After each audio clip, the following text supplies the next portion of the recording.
এই ঘটনা সংক্রান্ত কোনো ভিডিও ফুটেজ দস্তাবেজ বিজেপির কাছে ছিল, সেটা কোনো কেন্দ্রীয় নেতৃত্ব কারো কাছে ছিল, সেটা অভিজিৎ গাঙ্গুলিকে দেওয়া হয়েছে বিস্ফোরণ করার জন্য, শাসক দলকে চাপে রাখার জন্য বা শাসক দলকে আরও কোণঠাসা করার জন্য। এই ফাইলটা কিন্তু তখন খুব কাজে লাগবে। সিসিটিভির যে বিষয়টা, সিসিটিভির বিষয়টা শুভেন্দু অধিকারীর কাছে আছে, তো মমতা বন্দ্যোপাধ্যায় তো সিঙ্গুরকে কিছু দিতে পারেননি, তিনি আর কি আশ্বাস দেবেন? বিজেপি কিন্তু এবার তৃণমূলকে অত সহজে ছেড়ে দেবে না মাঠটা। পঙ্কজদা, অভিজিৎ গঙ্গোপাধ্যায় একটি প্রেস কনফারেন্স করেছিলেন প্রেস ক্লাবে, এবং সেখানে তিনি দাবি করছেন যে এমন কিছু চাঞ্চল্যকর তথ্য সামনে আসতে চলেছে আগামী দিনে, যাতে নাকি সরকার পড়ে যাবে, মানে এতটা ভয়ঙ্কর একটা বিষয় তিনি বলেছেন। তাহলে এমন কি তথ্য, মানে অভয়াকাণ্ডের পরিপ্রেক্ষিতে এমন কি তথ্য আসতে চলেছে যাতে সরকার পড়ে যেতে পারে? কারণ সেদিনকে অভয়ার মা বাবাও কিন্তু তার পাশে ছিলেন। তাহলে কি এমন ভয়ঙ্কর তথ্য তার কাছে থাকতে পারে বলে মনে করছেন?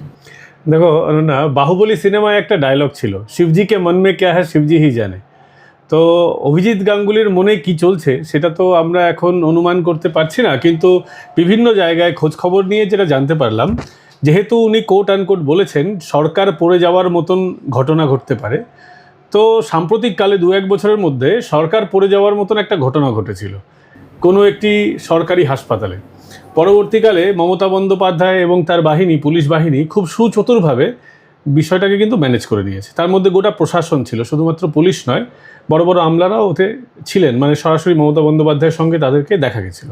তো শোনা যাচ্ছে যে এই ঘটনা সংক্রান্ত কোনো ভিডিও ফুটেজ দস্তাবেজ বিজেপির কাছে ছিল, সেটা কোনো কেন্দ্রীয় নেতৃত্ব কারো কাছে ছিল, সেটা অভিজিৎ গাঙ্গুলিকে দেওয়া হয়েছে বিস্ফোরণ করার জন্য। কিন্তু আমার যেটা মনে হয় যে নির্বাচন তো এখনও অনেকটা বাকি আছে, স্বাভাবিকভাবে এই মুহূর্তে হয়তো উনি বোমাটা ফাটাবেন না, ওনার ব্রিফকেসে কিন্তু ফাইল আছে, কিন্তু তিনি এখন দেখাবেন কি দেখাবেন না এটা নিয়ে কিন্তু আমার মনের মধ্যে প্রশ্ন আছে।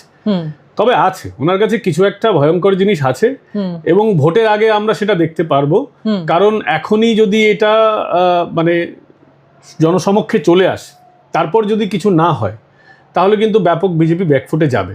কিন্তু ভোটের আগে যখন বিভিন্ন রকমের উত্তেজনা থাকবে, বিভিন্ন রকমের প্রেশার থাকবে দুই পক্ষের কাছেই, সেই সময় শাসক দলকে চাপে রাখার জন্য বা শাসক দলকে আরও কোণঠাসা করার জন্য এই ফাইলটা কিন্তু তখন খুব কাজে লাগবে।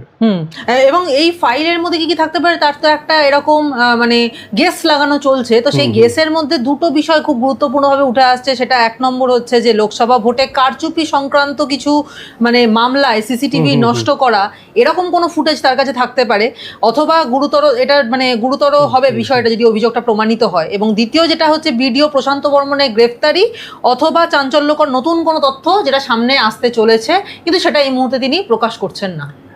সিসিটিভির যে বিষয়টা, সিসিটিভির বিষয়টা শুভেন্দু অধিকারীর কাছে আছে, এটা তো আমরা জানি। এবার বিরোধী দলনেতা সেটা সাংসদ সাহেবকে দিয়েছেন কিনা সেটা আমরা জানি না, তবে এই ধরনের ফুটেজ কিন্তু বিজেপির কাছে আছে। বিশেষ করে 2021-এ যেই সময়টাতে এই আইপ্যাক, এখন তো আইপ্যাক নিয়ে খুব সরসারা বা হাঙ্গামা হচ্ছে, তো আইপ্যাক সেই সময় কিভাবে গোটা ম্যানিপুলেশনটা করেছিল, ইলেকশন কমিশনের মধ্যে আইপ্যাকের লোকেরা ছিল, যে শিক্ষকদের চাকরি চলে গেছে, তৃণমূলপন্থী অনেক শিক্ষকদেরও চাকরি গেছে, তো তাদের একটা অংশ, শিক্ষকদের একটা অংশ সেই সময় আইপ্যাকের কথা মতো ইলেকশন প্রসেসটাকে ম্যানিপুলেট করেছিল বলে অভিযোগ ওঠে। সেই সংক্রান্ত কিছু থাকতে পারে। অন্যদিকে যেটা আপনি বললেন সেটা হচ্ছে যে এই ফুটেজ, এটা তো শুভেন্দু অধিকারী বারংবার দাবি করেছেন, আমরাও জানি, আমরা তো সেই সময় দেখেছি যে যখন ইলেকশন চলছে নির্দিষ্ট সময় কিছু কিছু ক্ষেত্রে দেখা যাচ্ছে যে শেষ বেলায় অনেক জায়গায় আবার 10টা থেকে 12টা, কোথাও কোথাও 2টো অবধি সিসিটিভি বন্ধ করে রেখে দেওয়া হয়েছিল। সেই সংক্রান্ত বিষয় তো বিজেপি নেতাদের কাছে আছে, সেটাও হতে পারে, কিন্তু এটাতে সরকার কতটা চাপে ফেলা যাবে, কারণ এটা এখন ওপেন সিক্রেট হয়ে গেছে। বরং এমন কিছু যদি দেওয়া যেতে পারে যেটা অভিষেক বন্দ্যোপাধ্যায় সংক্রান্ত হতে পারে, আইপ্যাক সংক্রান্ত হতে পারে, বা এমন কোনো মামলা যেটার মানুষ সুবিচার চাইছে, সেই সুবিচার হয়নি, যেটা নিয়ে বিভিন্ন রকমের তত্ত্ব বাজারে রয়েছে, স্বাভাবিকভাবে এই সমস্ত জিনিস হলে কিন্তু তৃণমূল ব্যাপক চাপে পড়বে। রাজন্না হালদারের হঠাৎ করে বারবার উঠে আসা এবং বিজেপি নেতার সঙ্গে তার বসে যে প্রেস কনফারেন্স করা, তাতে কি মানে কি ধারণা করা যাচ্ছে যে রাজন্না ভবিষ্যতে বিজেপিতে জয়েন করতে চলেছেন? রাজন্নার একটা জিনিস খুব আমাকে ইমপ্রেস করেছে, সেটা হচ্ছে যে যতই চাপ আসুক ও কিন্তু হাল ছাড়েনি। বিজেপির একটা অংশ ওকে চেয়েছিল নিতে, আমরা জানি যে একদিন একটা প্রেস কনফারেন্স হওয়ার কথা ছিল, এক বড় মাপের নেতা তাকে জয়েন করাতে চেয়েছিলেন। অন্যদিকে বিজেপির একটা অংশ প্রকাশ্যে চাইনি যে রাজন্না সেই সময় আসুক, কারণ অনেকের তো বিভিন্ন রকমের টিকিটের মনে বাসনা থাকে, তো যে পক্ষ চাইছিলেন না তাদেরও সেরকম বাসনা থাকতে পারে, বা অনেকে ভাবছেন রাজন্যা এলে টিকিটের দাবিদার হতে পারে। সোনারপুরের মতন জায়গা থেকে তার কথাবার্তা চলছিল। স্বাভাবিকভাবে দলের মধ্যে এই সমস্ত জিনিস সব দলেই থাকে, এটা কোনো খুব বড় বিষয় না। কিন্তু যেটা ইমপ্রেসিভ লেগেছে, আবারও বলছি, সেটা হচ্ছে রাজন্যা যতই ওকে কোণঠাসা করার চেষ্টা করা হোক, রাজন্যা কিন্তু হাল ছাড়ছে না। রাজন্যা কিন্তু লড়াই চালিয়ে যাচ্ছে, এবং সরাসরি বিজেপির প্রোগ্রাম না করতে পারলেও শাসক বিরোধী ক্যাম্পেনও করে যাচ্ছে। এবং রাজন্যা নিজেও বারংবার বলেছে যে ও তো মন দিয়ে তৃণমূল দলটা করতো, তারপরে তৃণমূলের লোকেরাই ওর যেভাবে একটা মহিলাকে সম্মানহানি করলো, ওর তাতেও ক্ষুব্ধ হয়েছে। এবং ও নিজেও এসএসসিতে চাকরি চেয়েছিল, হয়নি, তো ওরও মনে হয়েছে দুর্নীতি হয়েছে, ও নিজেকে যোগ্য মনে করেছে। স্বাভাবিকভাবে সে শাসক বিরোধী আন্দোলনে নিজের নাম লিখিয়েছে। এবার বিজেপি গ্রহণ করবে কি করবে না সেটা তো বিজেপির ব্যাপার। কিন্তু আমার ব্যক্তিগত মত হচ্ছে যে রাজন্যার বিরুদ্ধে তো খুব বড় দুর্নীতির কোনো অভিযোগ নেই। মাঝে মধ্যে হয়তো এমন কিছু বলেছে যেটা নিয়ে বিতর্ক হয়েছে, কিন্তু রাজনীতিবিদরা তো বিতর্কেরই কারবার করেন। আর রাজন্যা যেহেতু এখনো লড়াই করে যাচ্ছে, এখনো চাইছেও, ফলে ওকে তো রাজনৈতিকভাবে কাজে লাগানো যেতেই পারে। এবার বিজেপি ঠিক করবে তারা ওকে নেবে কি নেবে না, কিন্তু ওর মধ্যে একটা নাছরবান্দা স্পার্ক আছে। হ্যাঁ, জ্ঞানেশ কুমারের চামড়া গুটিয়ে দেবো এমন কথা বলার পরেও দেখা যাচ্ছে যে নির্বাচন কমিশন একেবারে চুপ। মানে এত ভয়ঙ্কর একটা কথা বলার পর নির্বাচন কমিশনের পক্ষ থেকে কোনো রকম মানে যে পদক্ষেপ নেওয়া সেটা দেখা গেল না। এবং তারপরে কুমারগঞ্জে পুলিশের সামনে মাইক্রো অবজারভারকে চর থাপ্পড় যথোচিত তাকে নিগ্রহ করা হলো, এবং পুলিশি নিষ্ক্রিয়তার অভিযোগও এখানে উঠে আসছে। কিন্তু তারপরেও দেখা যাচ্ছে নির্বাচন কমিশন ঠুটো জগন্নাথ হয়ে বসে রয়েছে। এই বিষয়টা কিভাবে দেখছেন? পুলিশ তো বিরোধীরা নিগৃহীত হলে বরাবরই নিষ্ক্রিয় হয়ে থাকে, বাম আমল থেকেই এটা হয়ে আসছে, কংগ্রেস আমলেও তাই হতো বলে আমরা বড়দের কাছে শুনেছি। তো এটা তো নতুন কোনো ঘটনা নয়। কিন্তু ইলেকশন কমিশনের যে বিষয়টা, এটা সত্যি ইলেকশন কমিশনের আরও কঠোর হওয়া উচিত ছিল। বিশেষ করে বিহারের ক্ষেত্রে আমরা যতটা কঠোর হতে দেখেছি, অনেকেই প্রশ্ন তুলছেন কেন এখানে কঠোর হচ্ছে না। এবার এটা যদি আমরা খেলার সাথে তুলনা করি, তো সব পিচে সব একরকম তো বল হয় না। বিহারের টার্ফ আলাদা ছিল, স্ট্র্যাটেজি ইলেকশন কমিশনের আলাদা ছিল। আমার ব্যক্তিগতভাবে যেটা মনে হয় যে ইলেকশন কমিশন এই মুহূর্তে চাইছে এসআইআরটা ঠিকঠাকভাবে হোক। এসআইআর যদি ঠিকঠাকভাবে না হয়, তাহলে মমতা বন্দ্যোপাধ্যায় একটা বাড়তি অ্যাডভান্টেজ পাবেন। কি অ্যাডভান্টেজ? বিজেপি কর্মীরা বারংবার সমস্ত জায়গায়, ফেসবুকে, সোশ্যাল মিডিয়ায়, সমস্ত জায়গায় ছয়লাভ করে রেখেছেন যে তারা 355, 356 অর্থাৎ রাষ্ট্রপতি শাসন তারা চান। এবার কোনো কারণে যদি এই মুহূর্তে রাষ্ট্রপতি শাসন হয়ে যায়, সময় মতো নির্বাচন না হয়, তাহলে মমতা বন্দ্যোপাধ্যায় এটাকে বিজেপির ঘাড়ে দোষ চাপিয়ে দিতে চাইবেন যে বিজেপি চেয়েছিল, সেই কারণেই রাষ্ট্রপতি শাসন হয়েছে, তিনি সিম্প্যাথি কার্ড খেলতে চাইছেন। আমার যেটা মনে হয়, ইলেকশন কমিশন এই মুহূর্তে চাইছে আগে সুস্থভাবে এসআইআরটা হয়ে যাক, তাহলে তাদের কাজ সম্পূর্ণ হয়ে যাবে। এরপর তাদের মনে কোনো গুগলি দেওয়ার যদি ইচ্ছে থাকে, তাহলে আপার হ্যান্ড সেই সময় তার কাছে থাকবে। আমার মনে হয় ইলেকশন কমিশন এই সময় মমতা বন্দ্যোপাধ্যায়কে কোনো আপার হ্যান্ড দিতে চাইছে না। ঠিক সেই কারণেই মমতা বন্দ্যোপাধ্যায় দিল্লিতে ছুটেছেন। তিনি জানেন এই সময় দিল্লিতে ছুটলে বিজেপি কর্মীদের মনে একটা দাগ বসানো যাবে। কিরকম দাগ? সেটা হচ্ছে, তিনি যদি বিজেপির কোনো বড় নেতার সঙ্গে দেখা করতে পারেন, তাহলে তার দোসর ভাই সিপিএম আছে, আবার সিপিএমকে দিয়ে তিনি খাইয়ে দেবেন বাজারে যে দেখো তৃণমূল বিজেপি সেটিং। কিন্তু আমরা যতদূর জানি যে নরেন্দ্র মোদী সময় দেননি, অমিত শাহ সময় দেননি, অন্য কোনো নেতা সময় দিয়েছেন বা দেবেন বলে সেটাও এখন অবধি আমরা জানি না। বিজেপি নেতারা এই মুহূর্তে যদি মমতা বন্দ্যোপাধ্যায়ের সঙ্গে দেখা করেন, তাহলে খুব ভুল বার্তা যাবে। এবার মমতা বন্দ্যোপাধ্যায় তো রাজনীতির কারবারি, তিনিও তো চেষ্টা করবেন, তার খেলাটা তিনি খেলছেন। এবার দেখা যাক কি হয়। সাধারণ মানুষ দেখতে পাচ্ছে তাদেরকে ডেকে পাঠানো হচ্ছে নির্বাচন কমিশনের পক্ষ থেকে, কিন্তু নির্বাচন কমিশনের আন্ডারে যারা এই কাজটা করছেন, যেমন BLA2 বা BLO, যারা বেশিরভাগই কিন্তু এই সমস্ত তৃণমূলের আন্ডারে, তো তৃণমূল পন্থী এই BLA2 বা BLOরা যদি তাদেরকে ডেকে পাঠান লজিক্যাল ডিসক্রিপেন্সি বা নো ম্যাপিং এর কথা বলে, সেক্ষেত্রে কিন্তু একটা উষ্মা তৈরি হচ্ছে তাদের মধ্যে যে এটা করছে নির্বাচন কমিশন। কিন্তু অ্যাকচুয়ালি নির্বাচন কমিশন হয়তো বিষয়টা জানে না, বিষয়টা সাধারণ মানুষের মধ্যে এই উষ্মা উৎপাদন করানোর জন্যই হয়তো ভেতর থেকে তৃণমূল এই খেলাটা খেলছে। এটা কি হতে পারে? হতে পারে, কিন্তু আমার যেটা ব্যক্তিগতভাবে মনে হয় সেটা হচ্ছে যে গোটা সিস্টেমটা তো অটোমেটিকভাবে হচ্ছে। এবার আমাদের দেশে তো এমন কোনো ব্যাপার নেই যে একটা ধর্মকে পুরো ছাড় দেওয়া হবে, একটা ধর্মকে টাইট দেওয়া হবে, এরকম কোনো বিষয় নেই। যখনই AI পদ্ধতির মাধ্যমে গোটা বিষয়টা ট্র্যাক করা হয়েছে, এবার হচ্ছে কি, আমার ক্ষেত্রেও হয়েছে, আমি এই 31 তারিখ যাব, আমাকেও ডাকা হয়েছে। হচ্ছে কি, বাবা লিখছেন বন্দ্যোপাধ্যায়, ছেলে লিখছে ব্যানার্জি, কিন্তু বন্দ্যোপাধ্যায় আর ব্যানার্জি সেম শব্দ নয়। এবার এই বিষয়টাকে কেন করা হয়েছে তার কারণ হচ্ছে যে মুসলিমদের মধ্যেও অনেকের বাবার টাইটেল থাকে শেখ, ছেলে হয়ে যেতে পারে জায়েদ বা আলম হয়ে যেতে পারে। ইসলাম ধর্মে বাবার টাইটেলকে ছেলেদেরকে বহন করতে হবে এর কোনো মান্যতা নেই, কিন্তু এই সুযোগ নিয়ে তো অনেকে অন্য বাবা সাজিয়ে নিতে পারেন। স্বাভাবিকভাবে তাদেরকে তো ভেরিফাই করার প্রয়োজন আছে। এবার আপনি মুসলমান ধর্মের লোককে ডাকবেন, হিন্দু ধর্মের লোককে ডাকবেন না, এটা তো হতে পারে না, দেশে তো একটা আইনের সিস্টেম আছে। এবার সেই কারণে সকলকে ডাকা হচ্ছে। এবার আমরাও যাব, আমার বাবা বিশ্বাস আলাদাভাবে লেখেন, আমি আলাদাভাবে লিখি। আমার বাবা VISWS লেখেন, যেহেতু উনি বিহারে থাকেন হিন্দি উচ্চারণ অনুসারে, আমরা লিখি BISWS, একই উচ্চারণ, কিন্তু আমাদের তো ডকুমেন্ট ঠিক আছে। আমার কাছে পাসপোর্ট আছে, আমার কাছে আধার কার্ড আছে, আমার কাছে ড্রাইভিং লাইসেন্স আছে, আমি ভারতবর্ষে পড়াশোনা করেছি, ছোটোবেলায় বিহারে করেছি, পরে কলকাতায় করেছি, কলকাতার সমস্ত যেখানে যেখানে পড়াশোনা করেছি ডকুমেন্ট আছে। তা আমি এগুলো যদি প্রডিউস করি আমার তো অসুবিধা হওয়ার কথা না। আমার কেন, কোনো মুসলিম ব্যক্তিও তার বাবার টাইটেল আলাদা হতেই পারে। বিশেষ করে মুসলিম মহিলাদের ক্ষেত্রে, মুসলিম মহিলারা যখন জন্ম নেন, একটি মেয়ে যখন জন্ম নেয় তার টাইটেল হয়ে যায় খাতুন। মুসলিমদের মেয়েদের দুটোই টাইটেল, খাতুন আর বিবি, ওদের জায়েদ আলম এইসব কোনো ব্যাপার নেই কমনলি। এবার বিশেষ বিশেষ ওদের আবার সেক্ট আছে, শিয়া সুন্নি, ওখানে আবার আলাদা আলাদা সিস্টেম আছে, কিন্তু কমনলি জন্মালে খাতুন, বিয়ে হলে বিবি, ছোটোবেলায় বিবি, বড় হলে খাতুন। এবার ডকুমেন্টের তো উলটফের হয়ে যেতে পারে, একই নামের বাংলাদেশের মানুষ থাকতে পারে, কাউকে শ্বশুর দেখিয়ে করে দিতে পারে। এই সমস্ত জিনিসগুলো আটকানোর জন্য হিন্দু মুসলমান উভয়কেই ডাকা হচ্ছে। এবার যারা যারা বৈধ ভারতীয় তারা ডকুমেন্ট দেখাবেন, তারা নাগরিকত্ব নেবেন বা তারা ভোটার কার্ড পেয়ে যাবেন, এতে সমস্যার কিছু নেই। আমার মনে হয় যারা হিন্দু হোক বা মুসলমান কারোই এতে অসুবিধা হবে না, যদি সে ভারতীয়, বৈধ ভারতীয় হয়। জ্ঞানেশ কুমার না মমতা বন্দ্যোপাধ্যায়ের হাতে ম্যাচ তুলে দিয়ে চলে যান, এরকম একটা আশঙ্কা তৈরি হওয়া কি খুব অমূলক? যা যা ঘটনা ঘটে যাচ্ছে বা যা যেরকম ভাবে ইলেকশন কমিশন ধীরে চলো নীতিতে চলছে, তাতে এই রকম আশঙ্কা সাধারণ মানুষের, জনমানুষে হওয়াটা কি খুব অমূলক?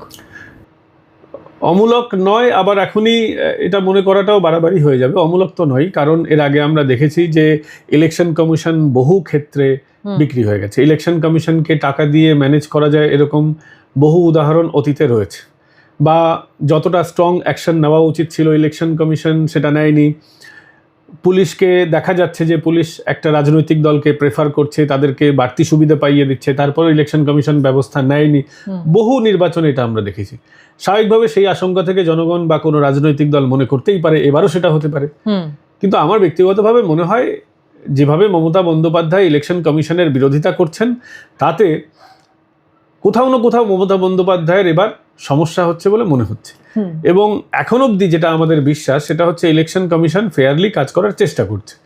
এবার কেউ যদি কোথাও বিক্রি হয়ে যান, যে কোনো ব্যক্তি, আমি কারো নাম নিচ্ছি না, সেটা তো তার ব্যক্তিগত বিষয়। আমার মনে হয় কেন্দ্র সরকারেরও এই বিষয়ে এবং অন্যান্য রাজনৈতিক দল যারা আছে, বিরোধী রাজনৈতিক দলের রাজ্যের, সকলেরই এই বিষয়টা কিন্তু খুব ক্লোজলি ওয়াচ করা উচিত যে কে কেমন ভূমিকা নিচ্ছেন। এবং এরকম কোনো যদি বিষয় সামনে আসে অবশ্যই প্রকাশ্যে জনগণকে জানানো উচিত যে এটা হচ্ছে। সিঙ্গুর এবং নন্দীগ্রাম এই জায়গা থেকে কিন্তু মমতা বন্দ্যোপাধ্যায়, মুখ্যমন্ত্রী মমতা বন্দ্যোপাধ্যায় হিসেবে মমতা বন্দ্যোপাধ্যায়ের আশা, তো এই জায়গায় কিন্তু আদৌ কোনো উন্নয়ন হলো না। এখানে যে কারণে মমতা বন্দ্যোপাধ্যায় বলেন যেখানে চাষের জমি হবে, চাষের জমি নেওয়া চলবে না, কিন্তু ফাইনালি সেখানে আর চাষবাসও হলো না, না সেখানে কোনো রকম কোনো ইন্ডাস্ট্রি তৈরি হলো। আজকে সেখানে এসে নরেন্দ্র মোদী কিন্তু কিছু আশার বাণী দিয়ে গেলেন, কিছু আশ্বাস দিয়ে গেলেন, যদিও বললেন না যে টাটা আসবে, কিন্তু তবুও কিছু আশ্বাস দিয়ে গেলেন যে কিছু একটা উন্নয়ন নিশ্চয়ই হবে। এবং সেখানে দাঁড়িয়ে আমরা সাধারণ মানুষের রিয়াকশন দেখেছি, তারা পুরোপুরি মানে বিজেপির পরে গিয়ে রিয়াকশন দিচ্ছে, তৃণমূল বিরোধী রিয়াকশন দিচ্ছে। আজকে সেই জায়গাতেই দাঁড়িয়ে মমতা বন্দ্যোপাধ্যায় 28 তারিখে সভা করতে চলেছেন, এই সভাটা তার জন্য নেগেটিভ হয়ে যাবে না তো? মানুষ, সিঙ্গুরের মানুষ কিন্তু খুব খুব ক্ষুব্ধ হয়ে আছে মমতা বন্দ্যোপাধ্যায়ের উপরে। কারণ যাদের জমি চলে গেছে, জমি হয়তো ফিরে পেয়েছে, কিন্তু সেই জমিতে তো তারা চাষ করতে পারছে না।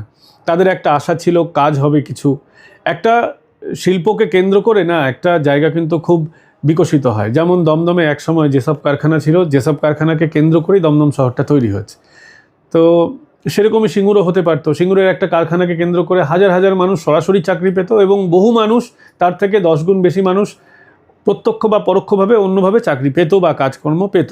কিন্তু সেটা তো হয়নি, তার জন্য মানুষ ক্ষুব্ধ ওখানকার। এবার মমতা বন্দ্যোপাধ্যায় ওখানে যাচ্ছেন রাজনৈতিক জমি ফিরে পাওয়ার জন্য, কিন্তু কোনোভাবেই তিনি রাজনৈতিক জমি ফিরে পাবেন না। কারণ তিনি তো বলেছিলেন যে ঠিক আছে সিঙ্গুর তিনি করেননি সেটা আমরা জানি, কিন্তু তিনি বিগত প্রায় 14 বছরে তিনি অনেকগুলো বিজিবিএস সম্মেলন করেছেন। প্রত্যেকবার প্রতিশ্রুতি হয়, প্রত্যেকবার মৌ চুক্তি স্বাক্ষর হয়, ক্রিকেটাররা হঠাৎ করে শিল্পপতি হয়ে যান, কিন্তু তারপরেও কাজের কাজটা হয় না। তো মানুষ তো তাকে প্রশ্ন করবে যে মমতা বন্দ্যোপাধ্যায় এই জায়গায় আপনি কি করতে চান? তিনি সর্ষের বীজ ছড়িয়েছিলেন, সেই সর্ষের বীজ থেকে চারাও বেরোয়নি, শাক তো ছেড়ে দিন, আমরা ফুলও দেখতে পাইনি, কিছুই দেখতে পাইনি, সর্ষের বীজ একদম নষ্ট হয়ে গেছে, এতটাই খারাপ ওখানে অবস্থা। তো মমতা বন্দ্যোপাধ্যায় তো সিঙ্গুরকে কিছু দিতে পারেননি, তিনি আর কি আশ্বাস দেবেন?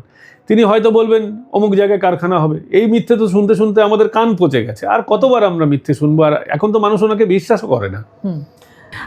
একটা শেষ প্রশ্ন করব যে জেপি নাড্ডার পর বিজেপির সর্বভারতীয় সভাপতি হয়েছেন নীতিন নবীন এবং ভোট আবহে বঙ্গে আসছেন নীতিন নবীন, এটা কতটা তাৎপর্যপূর্ণ বলে মনে করছেন? নীতিন নবীন 5 বার জিতেছেন এবং নীতিন নবীন জানেন যে কিভাবে দলকে জেতাতে হয়। এবং বিজেপির একটা না খুব ট্রানজিশন ফেজ চলছে। ট্রানজিশন ফেজটা হচ্ছে এরকম যে বিজেপির যারা নেতৃত্ব আছেন সবারই 60+ বয়স হয়ে যাচ্ছে, নরেন্দ্র মোদী, অমিত শাহ, সবাই রিটায়ারমেন্টের মুখে। আর হয়তো 4 বছর 5 বছর তারপর দলের নতুন নেতাদের হাতে দলটাকে তুলে দিতে হবে। তা এখন বিজেপি সমস্ত নতুন নেতৃত্ব তৈরি করছে এবং নীতিন নবীন খুব ভালো বক্তা, আমরা আজকে তার বক্তব্য শুনবো। তার এই যে জেতার ক্যারিশমা, তিনি তো বিহারে জিতিয়েছেন দলকে, ক্ষমতায় এনেছেন। বিহারে সবাই বলছিল ত্রিশঙ্কু হতে পারে, বিজেপি ক্ষমতায় এলেও খুব টায় সরকার হতে পারে, কিন্তু আমরা দেখলাম ম্যাসিভ ওখানে জয় হয়েছে এবং সেই জয়ের পেছনে নীতিন নবীনের হাত আছে বলে আমরা জানতে পারছি। কিন্তু আবারও বলবো, বাংলার মাটি সত্যি দুর্জয় ঘাঁটি। বিহারের ফর্মুলা পশ্চিমবঙ্গে কাজ করবে না, এটা তো সত্যি, কিন্তু বিহারে যে নতুন ফর্মুলাটা কাজ করবে সেটা যে ওনার কাছে নেই সেটা তো আমরা জানি না। হতে পারে তিনি এমন কোনো ফর্মুলা দিলেন যে শেষ বেলায় ইলেকশনে খুব ভালো কাজ হলো। আমরা এখন থেকেই এবার দেখতে পাচ্ছি যে এখনো তো 3-4 মাস সময় বাকি আছে। প্রত্যেকবার নির্বাচনে আমরা দেখতে পারি যে যখন ভোট ডিক্লেয়ার হয়ে যায় তারপরে একটা রাজনৈতিক উত্তাপ তৈরি হয়, কিন্তু বিজেপি এবার জেতার জন্য যথেষ্ট চেষ্টা করছে। এক কথায় বলতে গেলে মরিয়া, তার জন্যই এখনো ইলেকশন ডিক্লেয়ার হয়নি। প্রধানমন্ত্রী আসতে শুরু করে দিয়েছেন, অমিত শাহ আসতে শুরু করে দিয়েছেন, নীতিন নবীন এসেছেন। 6 জন বিজেপি নেতাকে দায়িত্ব দেওয়া হয়েছে বিভিন্ন সেগমেন্টে। কাউকে উত্তরবঙ্গের দায়িত্ব দেওয়া হয়েছে, গ্রামীণ এলাকার, কাউকে উত্তর 24 পরগনার দায়িত্ব দেওয়া হয়েছে যেহেতু এতগুলো সিট এখানে আছে, কাউকে দলের কর্মসূচি কি হবে তার দায়িত্ব দেওয়া হয়েছে। বিজেপি এবার কিন্তু খুব ফোকাসড এবং যতগুলি সেগমেন্ট জেতার জন্য যেখানে যেখানে নজর দেওয়া উচিত, সব কথা তো ক্যামেরার সামনে বলতে পারবো না, সেই সমস্ত জায়গায় কিন্তু বিজেপি নজর দিচ্ছে, যেটা কিন্তু আমরা 21-এ দেখিনি, 19-এ তো এত ভাবনাই ছিল না। ফলে আমরা যথেষ্ট আশাবাদী বিজেপি কিন্তু এবার তৃণমূলকে অত সহজে ছেড়ে দেবে না মাঠটা। তাহলে একটা বিষয় তাহলে এখানে আমাদেরকে মনে হচ্ছে যে বিষয়টা পরিষ্কার হচ্ছে অল্প অল্প করে, যেটা হচ্ছে যে এত সারা ভারতে প্রচুর জায়গা রয়েছে, মানে ম্যাক্সিমাম জায়গায় বিজেপির দখলে রয়েছে, কিন্তু একমাত্র বাংলাকে জয় করা এখনো পর্যন্ত বিজেপির হয়ে উঠলো না। প্রথমত এটা একটা প্রেস্টিজ ফাইট হয়ে গেছে বিজেপির জন্য, এবং দ্বিতীয়ত বাংলা এমন একটা ভয়ঙ্কর পর্যায়ে দিন দিন চলে যাচ্ছে যে জন্য বাংলাটাকে জয় করে নিজের হাতের মধ্যে আনা বা নিজেদের দখলে আনাটা বিজেপির মনে হচ্ছে এখন প্রাইম গুরুত্বপূর্ণ বিষয় বলে। এটাই কি তাহলে বিজেপির এখন মানে ভোটের একমাত্র ইস্যু যেটা মাথায় ঘুরছে? বাংলার সঙ্গে শুধু রাজনীতি না, জিও পলিটিক্সও জড়িয়ে আছে। আমি মনে করিয়ে দেবো কয়েকটা ঘটনা। সেটা হচ্ছে যখন মমতা বন্দ্যোপাধ্যায় জয়ী হলেন, হিলারি ক্লিন্টন সোজা উড়ে এলেন কলকাতায়, একটা রাজ্যের মুখ্যমন্ত্রী। হিলারি ক্লিন্টনের মতন ব্যক্তিত্ব প্রধানমন্ত্রী বা জাতীয় স্তরে বিরোধী দলনেতার কাছে না গিয়ে একটা রাজ্যের অঙ্গরাজ্যের মুখ্যমন্ত্রীর কাছে এলেন, কি কারণে? বামেরা বলে যে সেই সময় আমেরিকার ফান্ডিং ছিল, সত্যি মিথ্যা আমরা জানি না, এগুলো তো জানাও যায় না। রয়ের কোনো যদি কর্তা ব্যক্তি কখনো লিখে যান তাহলে আমরা জানতে পারবো।